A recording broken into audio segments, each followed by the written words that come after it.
Whatever may be said in praise of poverty, the fact remains that it is not possible to live a really complete or successful life unless one is rich. No man can rise to his greatest possible height in talent or soul development unless he has plenty of money, for to unfold the soul and to develop talent he must have many things to use, and he cannot have these things unless he has money to buy them with. A man develops in mind, soul, and body by making use of things, and society is so organized that man must have money in order to become the possessor of things. Therefore, the basis of all advancement for man must be the science of getting rich. The object of all life is development, and everything that lives has an inalienable right to all the development it is capable of attaining. Man's right to life means his right to have the free and unrestricted use of all the things which may be necessary to his fullest mental, spiritual, and physical unfoldment, or, in other words, his right to be rich. In this book, I shall not speak of riches in a figurative way. To be really rich does not mean to be satisfied or contented with a little. No man ought to be satisfied with a little if he is capable of using and enjoying more. The purpose of nature is the advancement and unfoldment of life, and every man should have all that can contribute to the power, elegance, beauty, and richness of life. To be content with less is sinful.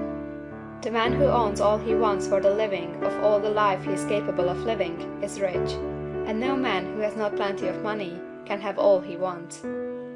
Life has advanced so far, and become so complex, that even the most ordinary man or woman requires a great amount of wealth in order to live in a manner that even approaches completeness. Every person naturally wants to become all that they are capable of becoming. This desire to realize innate possibilities is inherent in human nature. We cannot help wanting to be all that we can be. Success in life is becoming what you want to be. You can become what you want to be only by making use of things, and you can have the free use of things only as you become rich enough to buy them. To understand the science of getting rich is therefore the most essential of all knowledge. There is nothing wrong in wanting to get rich.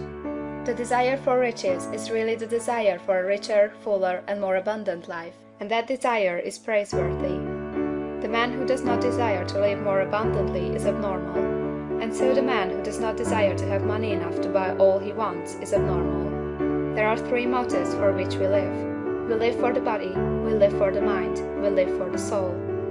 No one of these is better or holier than the other. All are alike desirable, and no one of the three, body, mind, or soul, can live fully if either of the others is cut short of full life and expression.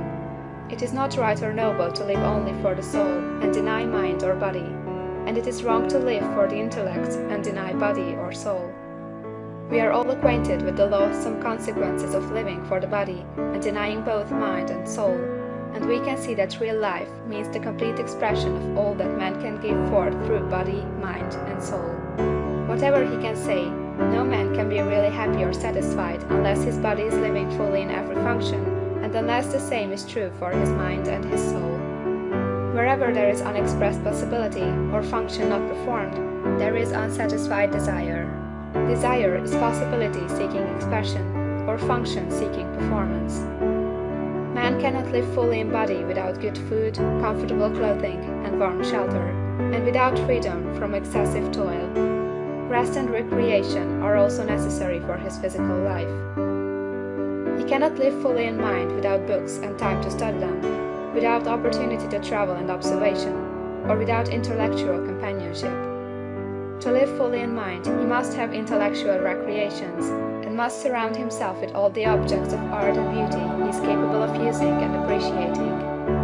To live fully in soul, man must have love, and love is denied expression by poverty. A man's highest happiness is found in the bestowal of benefits on those he loves. Love finds its most natural and spontaneous expression in giving. The man who has nothing to give cannot fill his place as a husband or father, as a citizen, or as a man.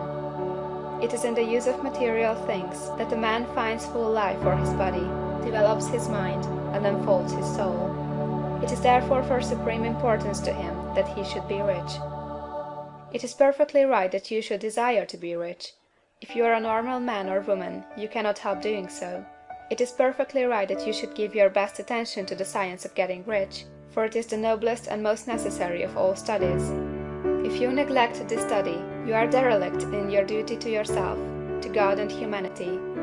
For you can render to God and humanity no greater service than to make the most of yourself.